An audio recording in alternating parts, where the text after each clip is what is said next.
Welcome to the Great Detectives of Old Time Radio. From Boise, Idaho, this is your host, Adam Graham. If you have a comment, email it to me, box13@greatdetectives.net.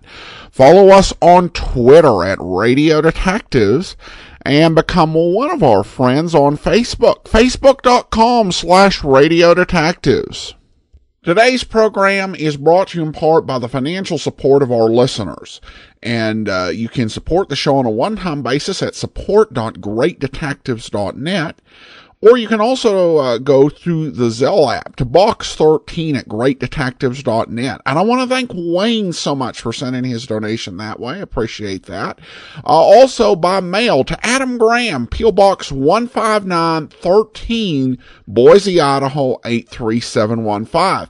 And you can become one of our ongoing Patreon supporters for as little as $2 per month. Go to patreon.greatdetectives.net. Well, now it's time for today's episode of Stand By for Crime. And this one is Quinton McLean's Fortune.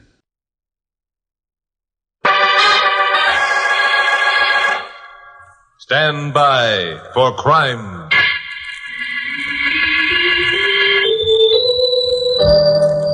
Hi, Chuck Morgan, KOP newscaster, Los Angeles. The story I'd like to tell you about today really began back in 1919. It's quite a while ago as far as I'm concerned. In fact, I wasn't even around at the time. Therefore, I was completely in the dark when the telephone call came from my blonde secretary, Carol Curtis. Carol'd been away on a short vacation. Was due in at International Airport last Monday morning when I was to meet her. The phone was ringing when I reached my office. All right. I don't know why Pappy couldn't have given me another secretary while Glamourpuss was away. Hello, Morgan speaking. Hello, Chucky boy. Glamourpuss, where are you? I'm at the airport. I caught an earlier plane. But listen, I've got... Save it till I get there, Glamourpuss. Go in and buy yourself a cup of coffee and I'll be right along. No, Chuck, don't bother. I'm taking the next plane for Seattle. You what? In Seattle, I'm catching a plane for Vancouver. Now, look... Wait a minute. What's this all about? Well, if you'll stop interrupting, I'll tell you. I only have a minute before the plane leaves. You're not taking any plane, but go ahead and talk. Well, somehow my suitcase got mixed up with another passenger's. Yeah? After we landed, I went into the ladies' room, and when I opened the case, it was full of money. It was what? Thousands and thousands of dollars. Oh. And there was also a map, or half a map. Something about the Quinton McLean fortune. So I'm going up to Vancouver to collect the other half of the map. Are you nuts, or you're just trying to be funny? Now, you get sorry, back Chucky here... boy, I've got to catch that plane. Call me at the Vancouver hotel. Bye. Glamourpuss, I'm going to... Hello. Oh, the dumb-headed blondes. Oh, hello, Pappy. Come in. Well, what's the matter with you? Plenty. That was Carol on the phone. She's lost her mind. No kidding. What hospital are you committing her to? Now, look, this isn't funny. She called from the airport and said she was taking a plane to Vancouver because she found a bag full of money and half a map. Does that make sense to you? Nothing much that either of you two do makes sense to me when you start one of your wild adventures. Oh, can it? What kind of a map did she find? I don't know. She said something about the Quinton McLean fortune. Quinton McLean? Yeah. You ever hear the name? Sure I have. So has everybody else. Well, I haven't. Then you don't read your history book. Quinton McLean made a couple of $1 zillion out of some railroads he owned. Back in 1919, he spent one of those zillion on booze. On what? Booze, liquor, whiskey, rum, anything alcoholic. Don't look so stupid. Prohibition was on the way. Quint read the handwriting on the wall and quietly went around buying all the liquor he could lay his hands on. Well, he's a smart operator. Oh, yeah, except for one thing. His wife, Bertha McLean, was one of the country's leading temperance workers. Oh, no. As a matter of fact, she practically put the prohibition deal over single-handed. So Quint, the sly dog, didn't tell her what he was doing. He bought himself a large yacht, about half as big as the Titanic, I'd say, named her the Bertha M, and loaded his liquids on board. Sailed away for a big drunk, huh? Big drunk, my foot. He had about $3 million worth of liquor on that tub. Yeah? He planned to anchor the thing 12 miles out and sell it retail. The only trouble was he died of a heart attack the day after Prohibition became effective. And what happened to the liquor? What do you think? When his wife found out what was aboard the Bertha M, she sailed her off one dark night and sank her. Oh, no. Oh, I'm a son of a gun. Pappy, that map. You don't think that Carol really... Well, if she has, Chucky boy, you better marry her quick because she's worth around $3 million. Oh, what a story, Pappy. It'll be sensational. The hottest thing that hit the wires in years. Hey, where do you think you're going? If you need me for anything, Pappy, call me at the Vancouver Hotel in British Columbia.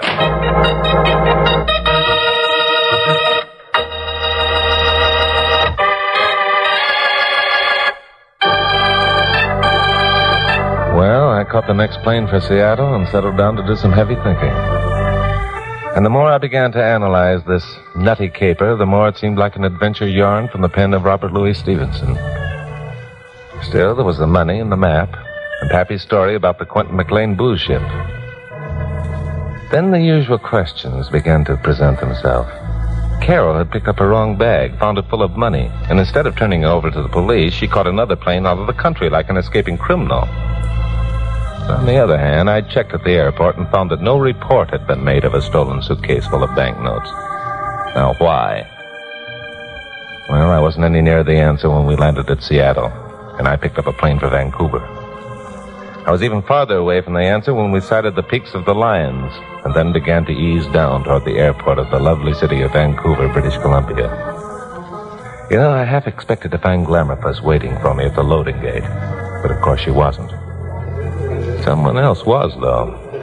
A very beautiful girl in a light blue linen suit and a rakish beret. She picked me out of the crowd as though she'd known me for years and stuck out her hand. Hello. You're Chuck Morgan, aren't you? Yeah, that's right. I'm sure I've never met you before. I couldn't forget that beautiful smile. Carol said you'd probably make a remark like that. I'm Candace Campbell. Carol? Carol Curtis? Yes, that's right. We got acquainted coming up on the plane.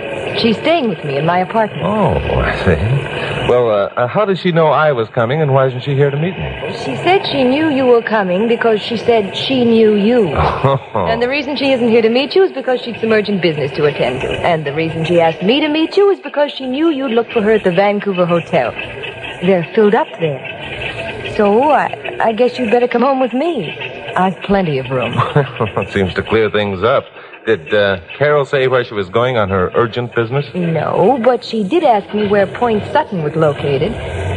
But I'm sure that wasn't where she went. Oh, why not? Oh, because there's nothing there. Just a point of land in the wilderness jutting out into the ocean. Well, fever does strange things to people. I beg your pardon? Oh, nothing. By the way, there must be another hotel in town where a bachelor could... No, I'm sorry, there isn't. Every hotel is filled to capacity. There's a lumberman's convention this week. Oh, I didn't know. I'm afraid you'll just have to accept my invitation. In that case, I'll be delighted to. Thank you very much. Shall we go? Well, for my money, there wasn't much about this that added up. When I mentally figured up the score, the answer came out on the wrong side of the ledger. Number one, Glamourpuss, even though the lust for gold had driven her stark raving mad, never would have sent a girl as beautiful as this Candace Campbell to meet me alone. Never. And number two, Miss Campbell was unusually anxious to have me accompany her to her apartment. Why? And I kept thinking about the situation as I was checked through customs and we headed for the taxi stand. And at last, my thinking paid off with an idea. Something wrong? No, I think I'd better check with my boss in L.A. and let him know I'm not at the bottom of Puget Sound or something. Would you be kind enough to keep your eye on that carpet bag? Of course. Just hurry back. So I found a phone booth and called the Vancouver hotel. Asked them if they had any vacancies. They said, sure, all I wanted. So I said, how about the lumbermen's convention? They said that wasn't until next week. So that was that. The beautiful Candace was a cockeyed liar. But what was her game? And what had happened to Glamourpuss, and how was I going to find out unless I went with Candace to her apartment? Well, that answer was obvious. I'd have to go to the apartment and take whatever came along. So I did. The beautiful Candace drove us there in her own car. She lived on Canby Street. I hope Carol's back. She's really going to be surprised. I hope you mean she'll be surprised at the same thing I do. Well, here we are. Carol? Carol, Chuck's here. Oh, that's too bad. I guess she hasn't got back. Well, sit down, Chuck. Make yourself at home. That's very kind of you, thanks. Can I fix your drink? Well, that sounds like a good idea. Fine. I'll only be a minute. Well, so far, everything seemed normal. Too normal. I looked around and decided that the beautiful Candace must be in the chips. This bailiwick she was maintaining must cost at least a couple $100 a month, which for a 20-year-old working girl was a tidy sum. But who said she was a working girl? Did working girls drive around in $5,000 automobiles? So I began pondering on what kind of work a working girl would work at who lived in such luxury. Just then, the door to the bedroom opened and a man stepped out. The man was holding a gun. His face was familiar. I'd know that ugly puss anywhere. It was Pickles Beckner, the New York underworld's most recent contribution to the gutter. Hello, Morgan. Fancy meeting you here. Yeah, fancy. How many jumps ahead of the FBI were you when you made it across the border, Pickles? I'm clean, Morgan. Clean as a whistle, so skip the cracks and hand over the map. What map are you talking about? Look, Morgan, let's not kid around. Okay. I happen to know you got the map, and I'm going to take it away from you. Well, that's a good trick if you can do it. Just what makes you so sure I have the map? I don't know why I'm so patient with you, chum. One of my boys was outside the phone booth when your gal Friday called you back at the airport in L.A. He seen her address and envelope and drop it in the mailbox. The map was inside. Well, then it's still inside. I never got it. You know better than to lie to me like that, Morgan. I got ways of making guys like you sound off. You want I should demonstrate a couple? Now, look, use your head, Beckner. If Carol mailed me the map from International Airport, would I get it in Hollywood before 3 o'clock the same day? If she sent it special delivery, you would. Oh, nuts. And if you didn't get it, you wouldn't be up here now, so hand it over. You know, it's too bad you're not allergic to wishful thinking, Pickles. Because right now you're wishing for something that isn't in the books. Yeah? What's allergic mean? It means that unless you do some fast thinking, the man who just came out of the bedroom behind you is going to sock you behind the ear with the blackjack he's holding. Yeah? Morgan, you took the words right out of my mouth. On account of it's behind you, a guy is standing with a blackjack, and the minute I give him the nod, you're gonna get it. Well, one of us was lying like a rug. There wasn't any doubt in my mind which one. Me. No one was standing behind Pickles. But someone was standing behind me. A minute later, he proved it. Pickles gave him the nod, and... I got it, the way Pickles promised. I went out like a snuffed candle. The familiar pinwheels, shooting stars, and zooming comets put on an excellent display, and then vanished, and soft darkness closed in. The darkness gave way gradually to grayness, and then to bright light. I went into the bedroom and found nothing but destruction. Apparently, Pickles had been positive that the map was hidden around the premises. Then I saw something he overlooked, or rather neglected.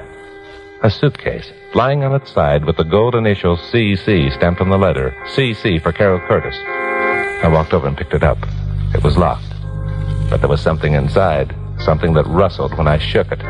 Money, banknotes, the thousands and thousands of dollars that Carol had told me about over the phone. So then I knew that Glamourpuss had actually been here, and had probably been kidnapped, or worse.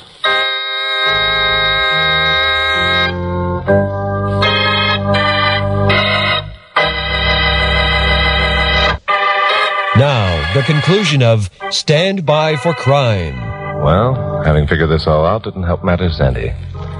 The beautiful Candace's $5,000 car was parked at the curb, and the keys were in it. So I got in and headed for the nearest filling station and asked directions to Point Sutton. I drove north along Marine Drive, and after a while all signs of habitation disappeared, and I was on a deserted road with trees thick on both sides and forming a tunnel over my lights up ahead. Then suddenly, I eased up on the accelerator and swung to the side of the road. A figure was lying there, a girl, who lifted up her head when I stopped and began sobbing hysterically. Chuck, please help me. Candace, sure, I'll help you. What happened? They beat me. They kept slapping me. They told me they'd kill me unless I told. It was awful. I thought they were going to... No, wait a minute. Take it easy. You're all right. Who was it who beat you? Why? Men who were in the apartment. Pickles? Then you're... I mean, you didn't... At first, there was only one. The one called Pickles. Yeah? He kept calling me Carol Curtis. He wanted to know where the map was and the money. I told him I didn't know, and he hit me. Wait a minute. When did all this happen? Where? Right here.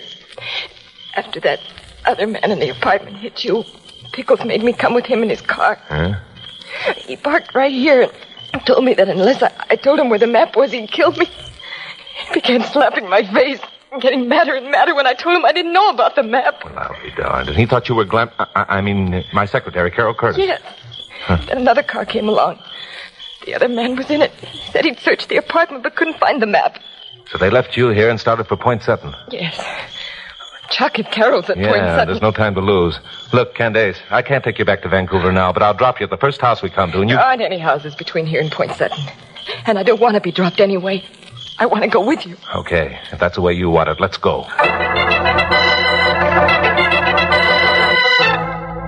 Candace's $5,000 car really lived up to its reputation during the next few minutes. It wasn't long before I saw the turnoff and swung the wheel hard. The road was filled with twists and turns. How far is it to the end of the point? And what do we find when we get there? It's only a little way. There are a couple of fishing shacks and nothing else.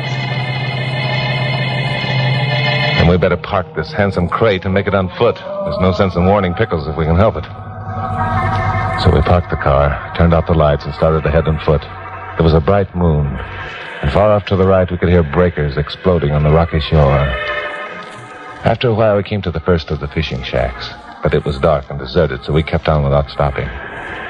5 minutes later, a light winked at us through the trees. It was the second shack, and it was occupied. As we got close, the sound of surf grew louder. Loud enough to cover sound of our approach. We reached the shack and peered cautiously inside. The first thing I saw was Glamourpuss. She was tied tightly to a chair, staring toward the back end of the shack. And by the expression in her eyes, I gathered she wasn't too happy about her predicament. Chuck, it's Carol. Yeah, so I see. Careful, here comes Pickles. Pickles and another man came into range of vision. They stood in front of Glamourpuss with their backs to us, which was a lucky break. Pickles had a short length of rope in his hand with a knot on one end. All right, baby. One more chance. Where's the map? I've already told you. I haven't got it. Where's the map? I told you. I mailed to Chuck Morgan. It wouldn't do you any good anyhow. Those men... Look, chicken, if you expect me to believe that story about two men pulling a fast one by selling Pickles Beckner a phony map that they drew themselves, you're crazy. Pickles Beckner ain't that dumb? But it's true. They were here in this shack when I arrived this afternoon. I heard them talking about how they tricked you into believing an old sea captain had told them where the Bertha M was sunk. And they made a map. You're a liar. Where are these men now? A third man arrived and told them that something had gone wrong. The money and map had been stolen. All three of them left in a boat. I still say you're lying. No one pulls a job like that on Pickles Beckner. No one. If you ask me, you're a natural for a job like that. You're so used to pulling jobs like that on other people that you're... Shut up! Oh, Chuck, this is awful. Yeah, come away from the window where we can talk. This'll do it. Chuck, isn't there something we can do? Have you got a gun? No. Our only chance is to get Pickles and his boyfriend outside. Now look, get back to the car as fast as you can. Drive it up here with the lights on and the engine roaring. But if we warn them that Never way... mind about that. I'll take care of everything. All right. So Candace went back for the car. And I hunted around until I found a nice, fat club. Hard enough to make an impression on the skull, even as thick as the one worn by Pickles Beckner. I waited until I heard the sound of Candace's car way down the road. Then I moved up to the shack's door, and I got there just as Pickles yelled, Listen, there's a car coming. Thank heaven. Baby, one peep out of you and I'll blow your brains out. Mike, does the light. Okay, now get outside and bring whoever that is inside. And don't let them give you no arguments. So after a minute, the door of the shack opened and closed. A dim figure slunk out. I followed him until we were far enough away so we couldn't be heard. Then I stepped up quickly and tried the club out for size. It worked fine. Mike dropped like Isaac Newton's apple and lay still. I took off his belt, strapped his hands and legs together, stuffed a handkerchief into his mouth, and then found his gun. Well, now Pickles and I were even. No, I had the advantage. Candace and her $5,000 car were on my side. She was roaring down the road in it at a pace that threatened destruction. I sneaked back to the shack and waited. The $5,000 job swung around a curve, and the headlights brought the shack into sharp relief. Candace, smart girl, brought the car to a stop within 3 feet of the shack's door and left the lights on. For a minute, nothing happened.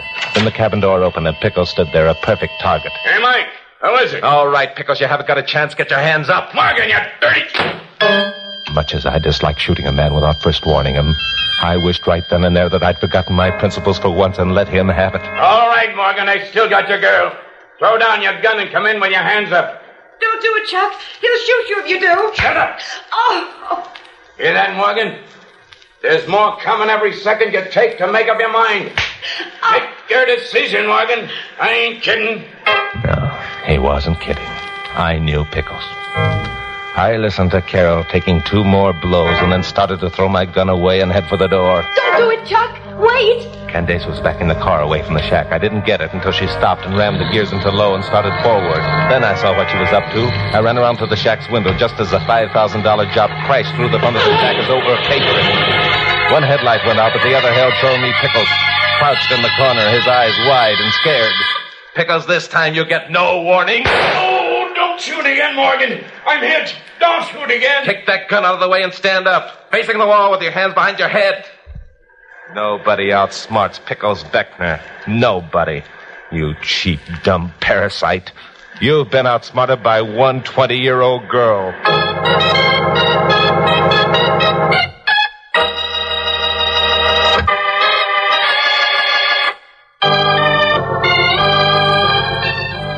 Pickles Beckner and his pal made a couple of fine prisoners. The Vancouver police were glad to get them. Well, we drove back to Candace's apartment and went up for a drink. This time, when the beautiful Candace disappeared into the kitchen, I was reasonably sure she'd reappear carrying a tray of glasses. Hey, this is quite a joint your girlfriend sports. My girlfriend? Mm-hmm.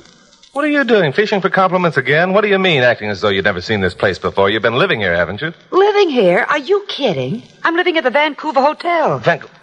Do you mean you've never been in this room before? Of course I mean it. Well, I'll be a lot... I hope I wasn't too long. Here you are, Carol. Chuck? Thanks. Thank you. Listen, Candace, there's still an awful lot about this that needs clearing up. For example, you told me... Oh, yes, I know. I told a bunch of whoppers, and I want you to know why. So do we. Go ahead, Candace. Well, in the first place, I'm Quinton McLean's granddaughter. What? You mean the man who bought the booze and stashed it on his yacht? That's right. Grandfather and grandmother used to spend their summers right up near here. And that's how my mother happened to meet my father and why I was born here. Well, what do you know? How did you know about the map and the money and all the rest? Well, I was visiting some friends in New York, and one night at a nightclub, I heard Grandfather McLean's name mentioned. Yeah? So I eavesdropped and heard enough to make me think that the sunken ship had actually been discovered. And I naturally felt that its cargo belonged to my mother, since there were no other heirs. So I started home, and on the plane from Los Angeles to Vancouver, I was Carol's seatmate. We naturally got to talking. She told me all about you, Chuck. As a matter Stop of right fact... there, little girl. This big gorilla hears too much of that. All right. Well, anyway, when Carol learned I lived in Vancouver, she began asking me all sorts of questions, especially about Point Sunken. So that made you think that Carol had something to do with the sunken yacht. That's right. So then, when she told me you'd be up on the next plane... Now, wait a minute. Glamour Puss, how did you know I'd be up on the next plane?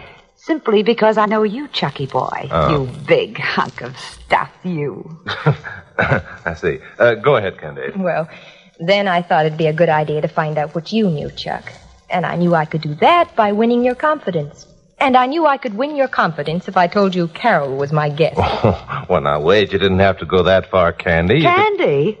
Look, let's finish up the explanations and get out of here, Chucky boy. Yeah. Now, let's see. Pickles must have come up to Vancouver ahead of his pals.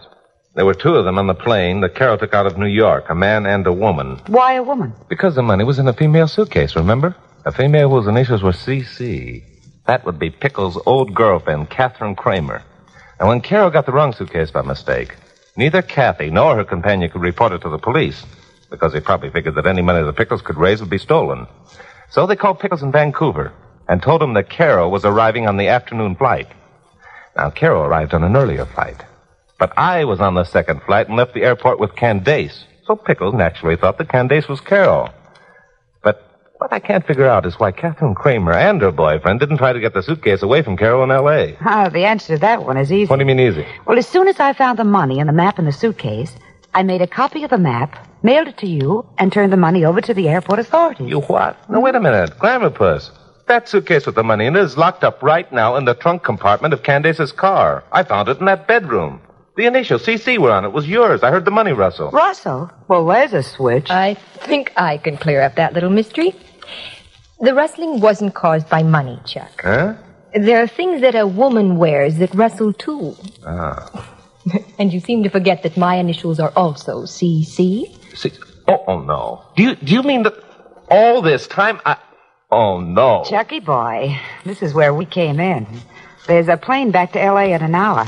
Shall we take it? Glamour Puss, for once I'm sure I've got the right answer. Yes, let's take the plane.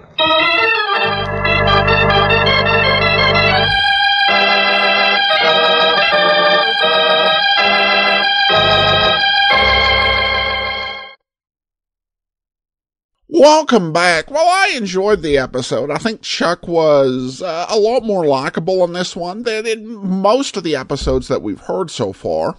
I really love the concept of this multi-million-dollar treasure in alcohol, which is something different we haven't heard.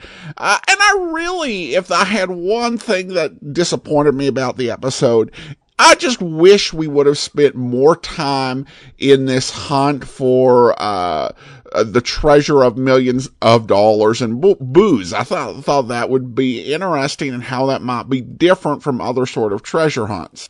But what we got was not bad, and an enjoyable 25 minutes of programming. Although I do wonder how Chuck was not able to tell the difference between the rustling of thousands of dollars in cash, which is usually pretty well bound together, and the rustling of a few pairs of women's underwear. Though maybe it's just that he was expecting to find cash, and so he assumed it was. All right, listener comments and feedback now. Bishop Andrew writes in, Bless, I think you're onto something with your explanation of why Glamour Puss irritates people so much. Good work. I'm re-listening to the marijuana mystery. Judging by the dialogue, it must have been broadcast a couple months after the border murder.